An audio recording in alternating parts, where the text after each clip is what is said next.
بسم الله الرحمن الرحیم. سلامونه، هیله ده چې ښه اوسئ، صحتمنده اوسئ.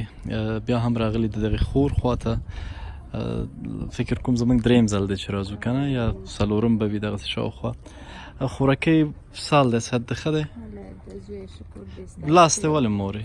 دا بچی پرون راولیدم، دا فشار مې جګېږي. مورکۍ مې دوا مې خوړلې وه، یودم مې په سترګو تېر چې راولیدم، دا ګوته 15 کوکې وخوړه. یعنې د فشار د وجې راولوېدې؟ فشار مې جګې، مورکه مې سخته مورکه ده، وایي شکر هم درته لګېدلی. وسه مې نه وه، دا ډېر وخت همسې کړېدم. مې بله ورځ چې لاړم ډاکټر ته، بې مورکې دوا مې واخېستله، ګاونډیو نه مې پیسې قرض کړلې.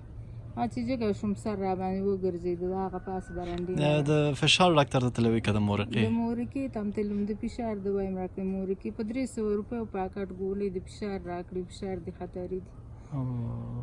بله ورځ راولیدلم، دا ځای مې خوږ شوی و. پرون دا ګوتې د مازدیګره پورې نه ودرېدله، ډېره شکېدلې. څوک در سره لاړل ډاکټر ته؟ ډاکټر ته مې دغه نسۍ ځان سره کړله لاړم. ښه، دغه خورکۍ پر دغه ځای کې اوسېږي. د چاردیوالي پردی ده، یعنې چاردیوالي هم نه ده، دغه طرف خلکو ځان ته خپل کور کړی دی او دې طرف خپل کور کړی، منځ کې دغه ځمکه ده او دا خورکۍ پکې اړولې په دغه کېږدۍ کې. دا مالونه د چا دي خورې؟ د بالدارم دي زوی. ساتئ یې ورته؟ وایي زه یم تنګ دی هلته وي، دلته یې راته لږ ساتې بوسې ورته راوړي دي، ویره چوي. نو زه به دې خور نه څه پوښتنه وکړم په دغه ژوند کې چې هغه هر څه زما د سترګو، نو په دې کې به ورته موږ څه ووایو چې په تا وخت څنګه تېرېږي یا ژوند څنګه تېرېږي؟ دا شاته مې چې دا خور ولاړه ده، دا د انګور ده؟ او انګور کونډه ده؟ دا وه زوی مې چې ورک شو. زوی دې په څه شي باندې ورک شوی؟ زوی مې موټر چلاو، پردی موټر دغسې دامې خواته ودرېدم، دې ځینه کوم ظالم سپېشل کړی دی. څونه وخته دی د ورکېدو؟ ډېر وخت یې وشو چې زوی داسې وایه چې د 15 میاشتو اوس ښه دی، سږکال 10 کې 11 سیم ته ځي او ډېر کلونه یې وشو زوی. اوس د نفقه له کومه کېږي مورې؟ بچیه داسې وایه، دې لاسو ته مې ګوره، دغلته ترکارۍ ټولوم، خس راوړم ماشومانو ته، دغلته خرڅوم، یو شی بل شی کوم، یو دوستنې خوا څه وسه وشي کومک را سره وکړي. یو ګاونډي دغه ګاونډیانو یو وار راته وړو بوجۍ راوړله، یو بوشکه غوړي راته راوړه. وخت دی زویه تېروي، کله په ولاکه نن هم ګرد وړه وو، نن په لاره هم تېره کړه. خدای ټوله ورځ م کپ ډوډۍ نه، بیا دې ګاونډیان نه مې یو ډوډۍ راوړله، او دغه ګاونډیانو ته لاړم، یو کاسه وړه مې ترې راوړه، یو انان وږي و.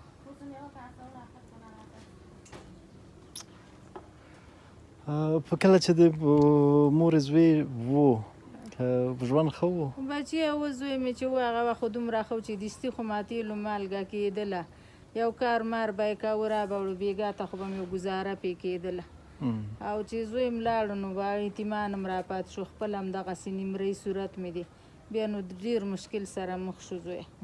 زه درته یو خبره کوم مورې، نه به کم کار کوې، نه به ځان ځورې، نه ښه نه بد. ستا چې میاشت پوره کېده، دا زما ملګری خو دې لیدلی دغلته چې ته پېژنې که نه، چې میاشت یې پوره کېده دې پسې به ورځې او به ما ته احوال راکوي، تا ته به د دنیا او آخرت ښه در سره تا سره هېڅ ضرورت د دې نه دی چې ته سرګرداني وکړې یا د وړو تشویش وکړې یا د غوړو تشویش وکړې. ارامه د مورکۍ مریضه یې، ارامه د خپل ژوند وکړه، ارامه د خپل اذان وشو، خبرې ډېرې نه اوږدو مورکۍ. دغه دومره به خدای مهربانه وي چې ستا ته وږې پاتې نه شي، ستا مسې وږې پاتې نه شي. زه ډېر دردېږم، دا ستا ګوته چې دا اوس دغه حالت زه وینم لکه ما سره ملته یو خورزګه که ده، لکه خدای مې که د دې لاس چې خوږي دغونه ورته زه دردېږم. نو اذان دی مورکۍ، له نن نه وروسته نه هېڅ کار کوه، نه یې تشویش کوه، نه د فشار جګوه. تا چې میاشت پوره کېده په 29مه ورځ باندې به ته دغه زما ملګري پسې ځې چې هغه ملګري ته دې ووایه، بیا ما ته وایي یو مکمل خوراکي توکي به تاسو ته رارسېږي. دا شاته چې ناسته ده دا خورکۍ موږ خور ده، زه دا یو پښتنه ده چې خاوند نشته، مانن تا سره په دغه غربت کې دا شپې سبا کوي. شاید د دنیا بل هیڅ کونج کې په هیڅ نور خلکو کې شاید دغسې یو څوک نه وي چې خاوند یې کلونه وشي هغه ورکي اماداره شي په دغه کور کې غریبي په دغه کور کې ګرمي په دغه کور کې دغه اوړی به په څه حال وي د ورځ به دلته په کوم حالت کې تېرېږي اما همدلته یې هغه سر سپین که له عزت ژوند دی که غریبي ده که هر څه دی هر څه کېږي خوراکی هر څه کېږي هر څه کېږي دې چې تشویش به نه کوي زمونږ خورې خوراکی زمونږ خورې په موږ د حق دی په موږ د حق دی ستاسې ارامي ستاسې ښه دسترخوان ستاسې روغ صحت دا په موږ ټولو افغانانو باندې حق دی دا حق به ادا کوو زه درته سودا رانه باسم مننه مورې مننه خوشحاله اوسئ خورې تاسې سره خورې تاسې سره دی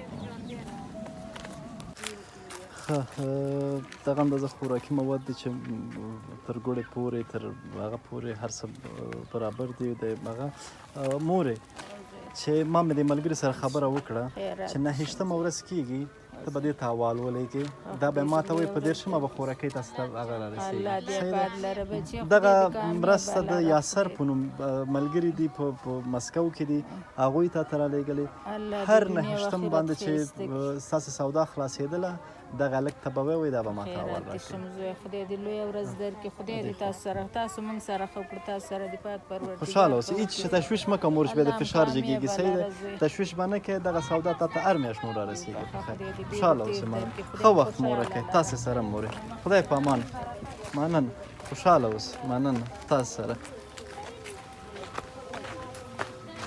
خوشحاله اوسئ خورې خوشحاله اوسئ